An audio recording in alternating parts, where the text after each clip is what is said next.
যুদ্ধবিরতি লঙ্ঘন করে লেবানন জুড়ে হামলা অব্যাহত রেখেছে ইসরায়েলি বাহিনী। শুক্রবার হামলায় আহতদের মধ্যে 2 বাংলাদেশীও আছেন। এদিকে আরও 3টি শহর থেকে বাসিন্দাদের সরে যাওয়ার নির্দেশও দিয়েছে ইসরায়েলি বাহিনী। এ অবস্থায় যুদ্ধবিরতিকে প্রহসন বলে প্রত্যাখ্যান করেছে হিজবুল্লাহ। চারদিকে বিধ্বস্ত ভবনের ধ্বংসস্তূপ, আগুনে পুড়ে যাওয়া গাড়ি, এর মধ্যেই আকাশ জুড়ে উঠছে ঘন ধোঁয়ার কুণ্ডলী।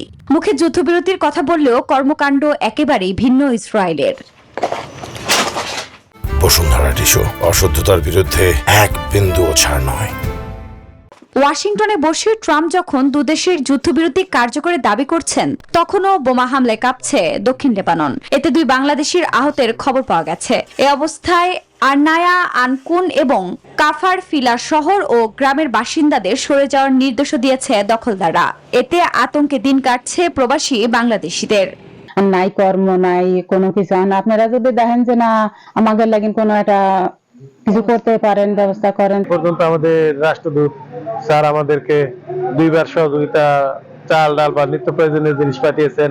আমরা সুন্দরভাবে ওনাদের কাছে জিনিসগুলো পৌঁছে দিয়েছি। এ পরিস্থিতিতে নতুন এ যুদ্ধবিরতিকে প্রহসন বলে প্রত্যাখ্যান করেছে লেবাননের সশস্ত্র গোষ্ঠী হিজবুল্লাহ। লেবানন থেকে সেনা প্রত্যাহার না করা পর্যন্ত চুক্তি না মানার কথাও জানায় তারা। এদিকে সমৃদ্ধ ইউরেনিয়াম পেতে ইরানের সঙ্গে কোনো চুক্তির প্রয়োজন নেই বলে মন্তব্য করেছেন মার্কিন প্রেসিডেন্ট ডোনাল্ড ট্রাম্প। সুর পাল্টে ইরানের সর্বোচ্চ নেতা মুজতবা খামেনির সঙ্গে বৈঠকের কোনো ইচ্ছে নেই বলেও জানান তিনি। আফরিন মৌ, নিউজ 24।